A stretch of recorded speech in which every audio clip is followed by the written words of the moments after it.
আজকে আপনাদেরকে দেখাবো আমি কিভাবে এসির এই নেটটা আমি ক্লিন করি নিজে নিজে।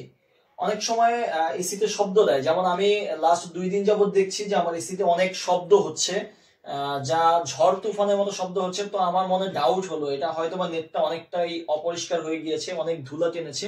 তো আমি খুলে ঠিকই দেখতে পেলাম প্রচন্ড পরিমাণে ধুলা এখানে জমা হয়ে আছে। তো এখন আমি নিজে নিজে এই নেটটাকে ক্লিন করব এবং ক্লিন করে পুনরায় ইনস্টল করে এটাকে সুন্দর মতো ওয়াশ করে পুনরায় ইনস্টল করে দেখব যে সেই শব্দটাকে এখনো হচ্ছে কিনা।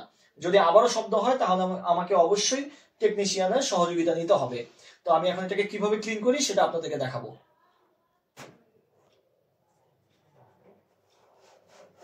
এটা খুলে নেওয়া খুবই সহজ এবং পুনরায় ইনস্টল করাও খুবই সহজ। আর ভিতরেও দেখতে পাচ্ছি আমি সময় মতো ক্লিন না করাতে এখানেও কিছু ধুলো জমে গিয়েছে। এটা ক্লিন করা আমার জন্য খুবই ইম্পর্টেন্ট। এটা যত ক্লিন রাখা যাবে আমি তত ভালো সার্ভিস কিন্তু এটা থেকে পাবো।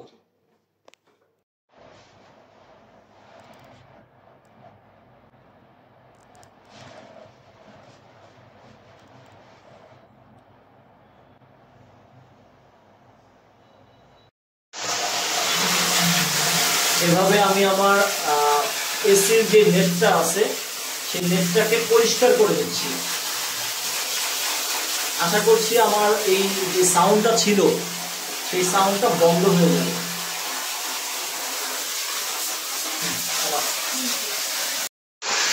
খুব সহজেই কিন্তু আমার এই যে বাথরুমের ফ্লাশটা আছে এই ফ্লাশটা দিয়ে আমার নেটগুলো পরিষ্কার করা হয়ে গেল।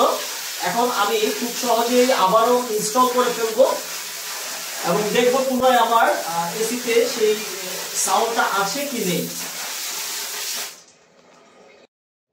আচ্ছা, আমি আমার যে নেটটা আছে সেই নেটটা আমি পরিষ্কার করে নিয়ে এসেছি এবং এরপরে আমি ব্রাশ দিয়ে এখানে যে বাড়তি যে ধুলাগুলো আছে তা হালকাভাবে আমি পরিষ্কার করে নিচ্ছি। এটা খুবই সেন্সিটিভ জায়গা, যারা এই বিষয়টাতে অভিজ্ঞ না তারা এই বিষয়টাতে হাত না দেওয়াই উত্তম। তো যেহেতু আমি অনেকের যখন এর আগে টেকনিশিয়ানরা পরিষ্কার করেছে তাদের সাথে সাথে দেখে নিয়েছিলাম, তাই আমি একটু ট্রাই করছি। যদিও তাদের মতো আমার দ্বারা সম্ভব না, কিন্তু তারপর আমি কিন্তু খুব একেবারেও যে খারাপ হচ্ছে তাও কিন্তু না। আমার দ্বারা নিজে যতটুকু করা সম্ভব আমি করে নিয়েছি। দেখি আমার সেই বাজে শো শো সাউন্ডটা কমে যায় কিনা। এখন আমি নেটগুলোকে আবার আগের মতো পুনরায় ইনস্টল করে নিচ্ছি।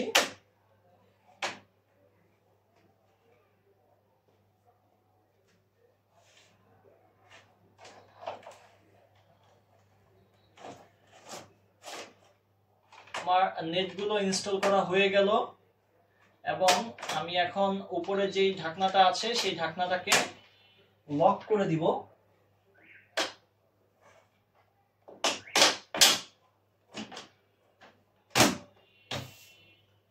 আমি এটাকে লক করে দিলাম এবং পরিশেষে আমি এসিটাকে এখন ছেড়ে দিব। এই হচ্ছে এসির আলাদা সুইচ।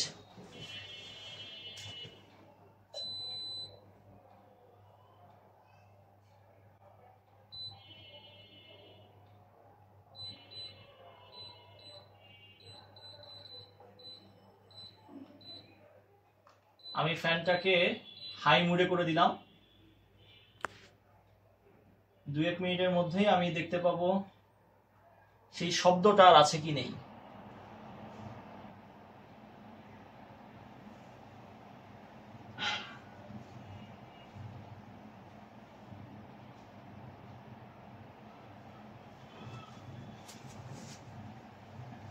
আমার কাছে মনে হচ্ছে আমি বিষয়টাকে ধরতে পেরেছি।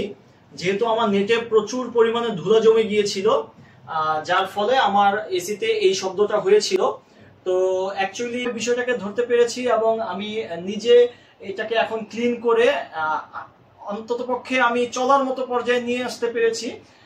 আশা করছি যে এই মুহূর্তে টেকনিশিয়ান না এনেও আমি এ যাত্রায় পার পেয়ে যাব। তবে অবশ্যই এসিকে যারা ব্যবহার করেন, রেগুলার ব্যবহার করেন, সুরক্ষিত রাখার জন্য তার ট্রিটমেন্ট করা প্রয়োজন এবং আপনারা অবশ্যই ভালো টেকনিশিয়ান দ্বারা অন্ততপক্ষে 6 মাস বা বছরে একবার জেট ওয়াশটা করে নেবেন। তো এখন কিন্তু আল্লাহর রহমতে আর কোনো সাউন্ড আমি পাচ্ছি না, যে বাজে সাউন্ডটা আমি কিছুক্ষণ আগে পেয়েছিলাম। আলহামদুলিল্লাহ আমি আজকের মতো খুবই স্যাটিসফাইড। তো আপনারা কারা বাসায় এভাবে এসির নেট নিজে নিজে পরিষ্কার করেন এবং এসির প্রবলেমগুলো ধরতে পারেন, অবশ্যই কমেন্টস করে জানাবেন। কার কেমন এক্সপিরিয়েন্স আছে, কি ধরনের অভিজ্ঞতা আছে, অবশ্যই আমার সাথে শেয়ার করবেন। ততক্ষণ পর্যন্ত ঠান্ডা বাতাস খাই এবং আল্লাহ হাফেজ।